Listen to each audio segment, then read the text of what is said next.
I'm really pleased to kind of kick off this next session with Jennifer Doudna, who's a scientist both Doudna, okay, at both the university and at Berkeley lab, has the incredible distinction of working in DNA and having DNA built into her last name. Which something was stated there. And Jennifer, her work led to the discovery of an extraordinary technique which is called CRISPR. And that's what we're going to talk about today, but not just about this scientific discovery and the technique, but also where that leads. And maybe to start it off, we'll talk about CRISPR, but when you started the work that led to that, your intention was not to find a method to manipulate genes, was it? You started with something very different. Correct. Yeah, we were, I should maybe just, first of all, say hello to all of you. Thank you for coming to this. It's really an honor for me to be here. I'm a professor at UC Berkeley, right here locally, and my lab, I've been now a professor for 20 years. We've always done I would say, just basic research, meaning fundamental work. We try to understand how cells do things, do interesting things, and in particular, as Lance mentioned, we've had a long-standing interest in nucleic acids, DNA molecules, and RNA molecules, and how they work. So it was actually a few years ago that we were studying the way that bacteria fight off a viral infection. How do bacteria fight the flu? And it was really through work on that system that we came across a discovery that is turning out to have really important implications going forward for human health and probably lots of other areas of biology as well. So what were you looking for? Well, so the question that we set out to address was how is it that bacteria are able to fight off a viral infection? So all organisms have to deal with viruses that can infect the cell, and we're hearing lots about Ebola right now, but as you know, there are many other kinds of viruses, and bacteria have this problem as well. And it turns out one of the ways that they fight the flu is they steal little bits of the genetic information from viruses, and they stuff it into their own chromosome, their own DNA, at a locus called CRISPR. And these are basically records of viral infection. You can think about it like a molecular vaccination card. So it records a little piece of the genetic information from each virus that has infected the cell over time. And so in studying how this process works, we figured out that one of the proteins that's involved in that pathway, which is a protein called Cas9, has the ability to use a little piece of RNA to recognize sequences in DNA molecules that match the RNA. And so by understanding how that works in bacteria, we figured out that in the laboratory we could actually reprogram Cas9 with little bits of RNA that would recognize any DNA sequence and make a break in the DNA at a site that can then allow researchers to introduce new genetic information at that site. So, explain, CRISPR actually stands for something, doesn't it? It does. It's it's an acronym. It stands for... But so they can impress their friends. Oh, okay, right. You can write this down. It stands for Clusters of Regularly Interspaced Short Palindromic Repeats. Say that 5 times fast. I think CRISPR is much better. And the palindromic is because the 4 letters of the code recur, or is it palindromic for some other? So you probably know what a palindrome is in language, and it's the same thing in a sequence of DNA. It's a sequence that can be read the same way forward and backward. And this is actually one of the ways that scientists first noticed these bits of DNA sequence in bacteria, is that they have these palindromes that are very unusual. Most of the sequences found in the genome of an organism don't look like that. So it was a tip-off that there was something interesting, perhaps, about this particular region of the DNA. So this, with CRISPR, you developed a way to much more easily manipulate the genes. What are some of the ways in which that may become a technology that becomes useful?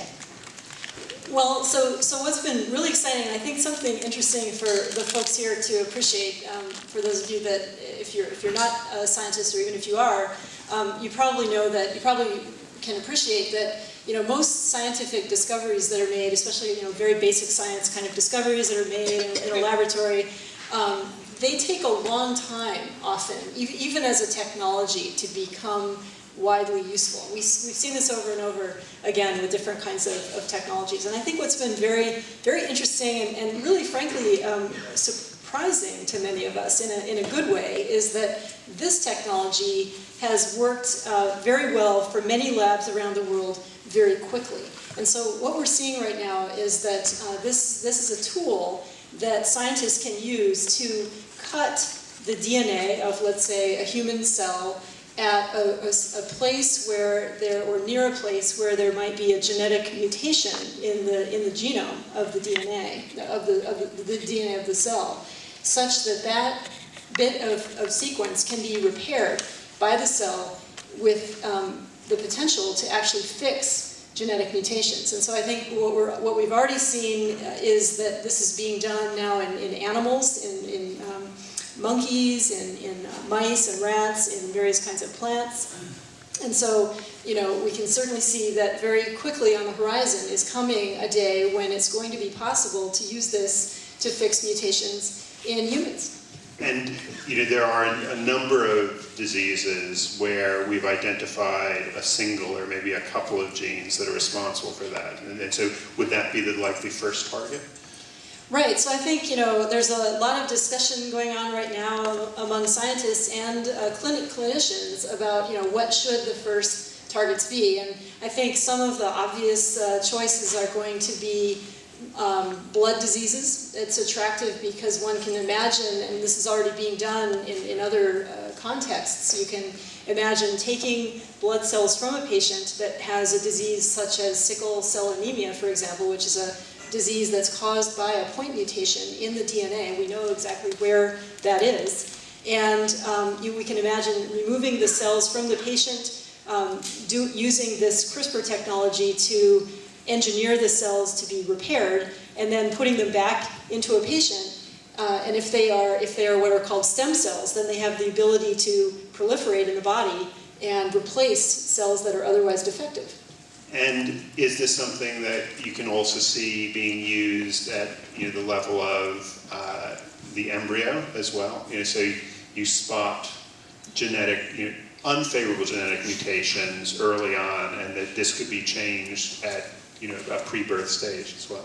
Is that? Well, I think the potential is certainly there to do that. So just to give all of you an example of this, so there are many labs now that do research on mouse models of human disease, and it's now become quite straightforward and fairly fast to be able to introduce genetic changes into the fertilized egg of a mouse, implant that into a female mouse, and let her give birth to mice that are then genetically modified. They have this change throughout the cells of their body. So in animals, this is already happening.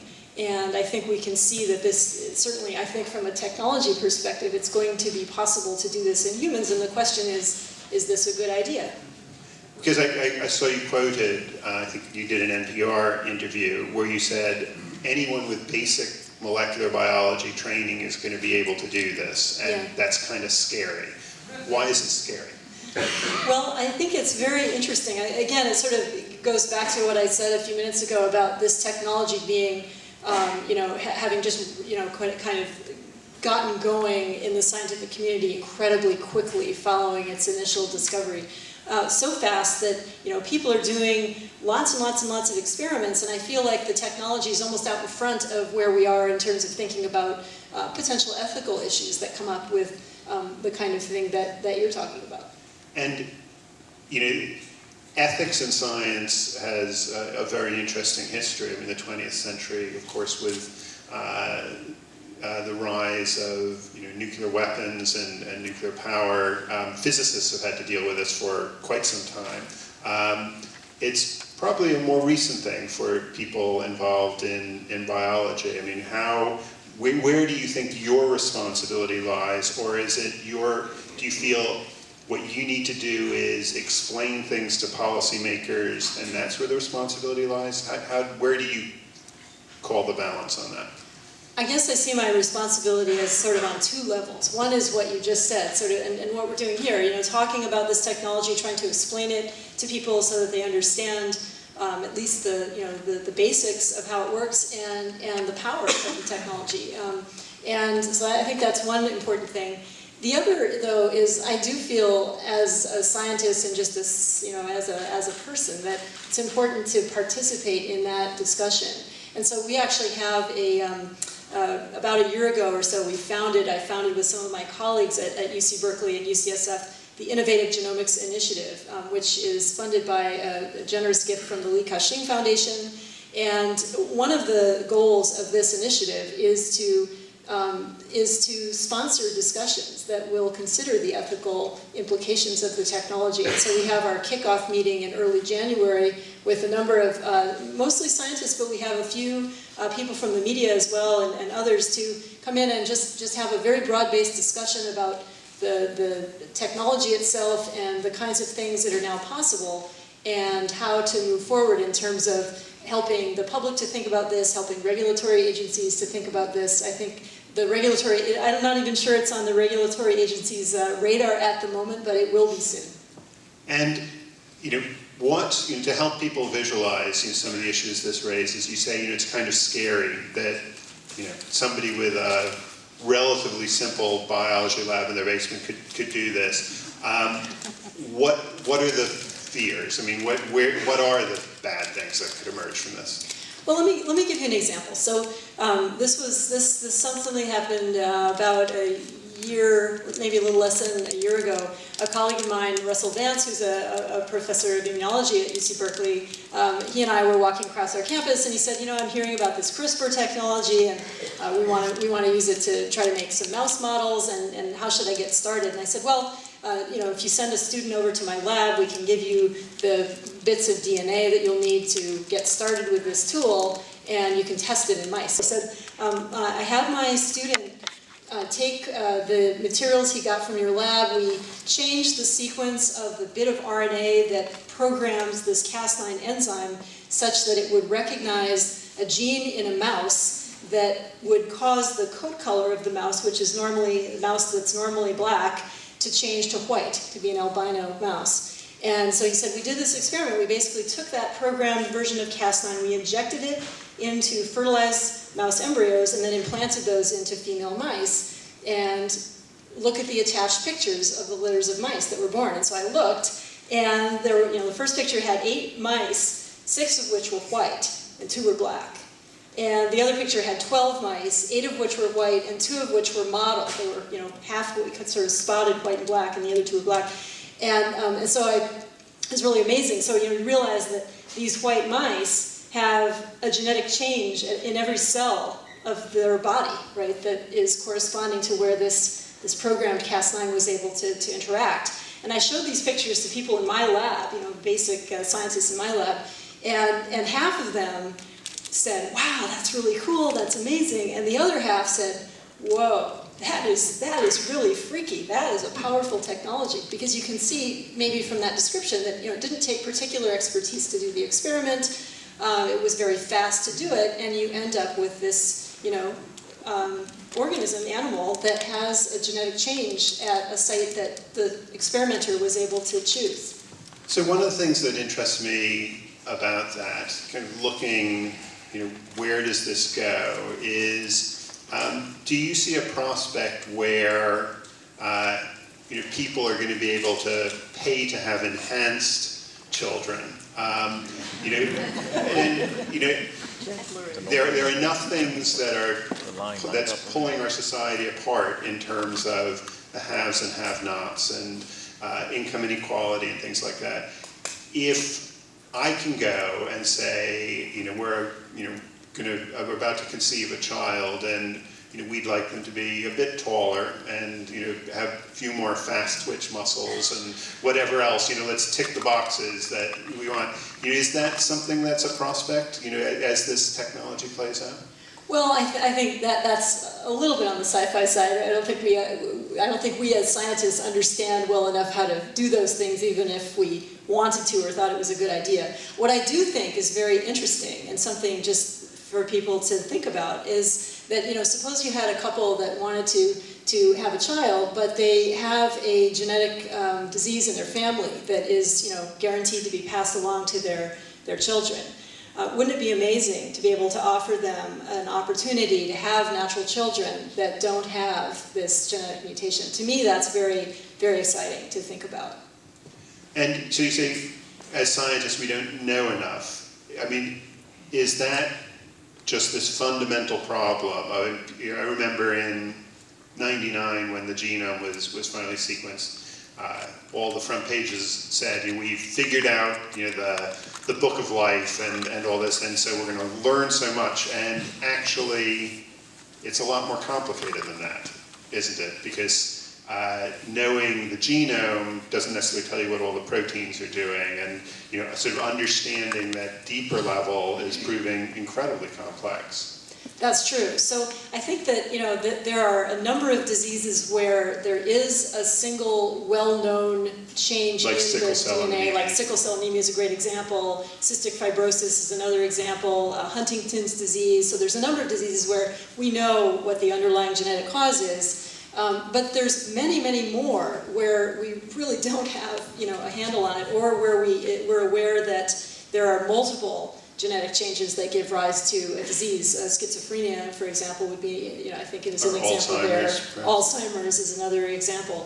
So I think, to me, one of the things that's exciting to think about, so we've been sort of discussing this technology as a sort of directly applying it to treat a human disorder, but I think there's also a lot of potential to use this as a research tool. And again, getting back to the Innovative Genomics Initiative between Berkeley and UCSF, one of our goals there is to actually use this technology to discover the underlying genetic causes of disorders. And we're working with Jennifer Puck and her team of clinicians at UCSF to use the CRISPR technology to understand the genetic disorders that cause pediatric immunological changes that lead to things like the boy in a bubble syndrome, for example. And how does the technology work on this level of sort of discovery? Well, so as you said, Lance, that we have a lot of genetic genomic sequence data now for human cells. So many human genomes have been sequenced. It's getting cheap enough that people can actually consider having their genome sequenced and having that information handy for their clinicians to help them understand how they need to think about both maintaining their health and treating disease. So I think that having the ability to take that kind of information and use a technology that enables testing of particular sites in the genome. So I should mention that there's also now the capability to derive stem cells from a patient's own cells. And so the potential to take someone's tissue, test it in the laboratory using a tool like CRISPR to figure out which underlying genetic changes might be causing a disease disorder or susceptibility to a drug, for example, I think will be actually very exciting and powerful as well. Okay. So you can create stem cells from ordinary cells, you're saying? That's kind of on the... Right, these are called induced pluripotent stem cells. Okay. Yeah. That's good. I want to open up for questions.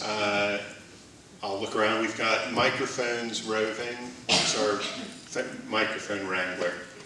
Okay, so let's start with a question over here.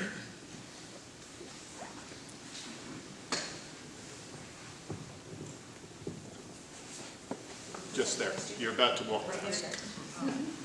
Dr. Doudna, thank you. Very interesting talk. How soon do you think this will be in therapeutic use, and what needs to happen before that happens? Right, so those are great questions. So I would say that from talking to my colleagues in companies and in clinical labs that are very in tune with the process of drug discovery, I think the consensus right now is that we'll probably see this in clinical trials in humans starting in the next 2 to 3 years. And if things go well, in other words, if it really works as we hope it will, then I think, the reality is that with the Federal Food and Drug Administration kinds of regulatory hoops that have to be crossed before something turns into a therapeutic that you can actually give to people widely, we're probably talking another 5 to 7. So, we're really talking an 8 to 10 year timeline for something like this, realistically. Which is pretty, when did you make the CRISPR discovery? 2012. So that's actually an incredibly fast Right, yeah. From, essentially you're saying 10 years from discovery, this may actually be We might used see the therapeutically. first therapeutic applications in people. It's amazing. Yeah. When you were talking about enhanced children, you segued into offering parents the chance to address genetic mutations in children. I was wondering if you thought about how insurance is currently structured under Obamacare and how the people who would really need an option like that would largely be under Medi-Cal, where services are really limited, and probably they wouldn't be offered the opportunity to go to a genetic specialist. I know for certain that a genetic specialist isn't offered under Medi-Cal options. Yeah. Well, this kind of raises the broader question of, sort of that Lance, you were alluding to is, whenever you have a technology or a sort of a clinical opportunity that comes along, you have to decide, or figure out, how is that going to be paid for? How are people going to get access to it? So I would say that, I don't think this technology is any different from other technologies in that regard, right? It's basically something that, I think it will be developed, there's no question. And the question for all of us and for regulatory agencies and insurance companies is to figure out, what are the costs? You have to say, well, what are the costs of a couple having a child that has a terrible genetic disorder? For one thing, it's not good for the child, and also it's very expensive. So it could be argued that there could be a real cost benefit there. Doesn't that default to enhanced children? Say what? The statement was if having the insurance to be able to do this or the money to be able to do this becomes the criterion, doesn't that inevitably at some point lead to enhanced children for some part of the population? So again, I would say this is where there needs to be an open discussion about, what things would people consider to be appropriate for this sort of technology, and where would you draw that line, right? I don't know the answer, but I think it has to be discussed. Yeah. Okay, so we have a question here, and then we'll come here, and there are lots of questions. We'll I'm get not to a scientist, so this is probably not a good question. But do we still have a problem with embryonic cells being limited? That's one thing I wonder about. And the second thing, when I hear this, I just think, do you think you're going to run into all kinds of problems? Like people don't want their food genetically modified? I'm fine with it, but I'm in Berkeley. But I just see these red flags coming up all over, piggybacking on that issue. Like, people don't like genetically modified stuff, it doesn't seem like. It's a scary thing, right? Yeah, And it even is. if it makes you healthier. So are you guys thinking about that? Yeah, definitely. So I think, that's absolutely right. And so again, this is where I feel like as a scientist and an educator, one of my roles really needs to be to help people understand this so they can think about it from an educated perspective. I think one of the problems with, GMO and sort of the hype around that is that there's a lot of misinformation. So it would be great to have this technology be understood by as many people as possible so that when they start thinking about it and regulatory agencies get involved, as a society, we come to it from an educated perspective. So when you spoke about the rat litter being mixed, some black, some speckled, some white, the first thing I thought about was, what happens to those babies when they grow up? What are the ramifications? What about when they have children? The same concerns that I think people have for GMO-modified products. Down the line, if you only do human testing for 10 years, that is not generations. So, at least in the mice, seems to me they need to do that testing, because that, to me, is one of the scary parts. Right, so I think you bring up an extremely important point, and I've thought a lot about this as well. So, let's say that you're aware that a particular genetic mutation is causative of a disease. What you don't really know, right, or we don't know as scientists, is if that mutation were not there, even if you fixed it perfectly, how does that really affect the person in other ways that maybe you can't predict, right? So, and I think that's something that we have to grapple with. And the other issue is, or another issue, is the accuracy of the tool. So, in addition to making a genetic change where we would like to make the change, let's say, what's the likelihood of having a mutation occur somewhere else? And the likelihood that might cause something unexpected. So you're absolutely right, and this is where, certainly doing a lot of work in animal model systems will be critical before putting this into a person. Okay. So I have a question about, so could this technology, one of the problems with longevity is that errors accumulate because the DNA repair mechanism is not perfect. So can you use the CRISPR technology to make the DNA single-strand repair mechanism more efficient so it makes less errors and we live longer and don't get cancer? Wouldn't that be great? I'm all for it. I think this is a really interesting idea. So as you probably are aware, there are both companies as well as many academic labs that are really interested in these questions of, what really causes aging, what are the kinds of genetic mutations that occur, and are there things that can be done to prevent those or at least ameliorate? And I think there's a lot of interest in that, just from people I've talked to about potentially using this technology in that way. Again, I guess I would get back to something I said earlier, which is that, I wish we knew today what all those changes are that you'd like to make, but we really don't. I'd say that's still very much an area of active research. I do hope that this technology can play a role in that discovery process, if not actually doing the therapeutic strategy that you mentioned. We're going to be talking later this morning with Laura Carstensen, who's an expert on aging, so we'll discover whether we actually do want that increased longevity, I think. There are tons more questions I know many of you want to ask as well, but I'm afraid we've run out of time. This raises so many interesting issues. It's been great to be able to talk with you about it, Jennifer. Thank you very much. Thanks all of you.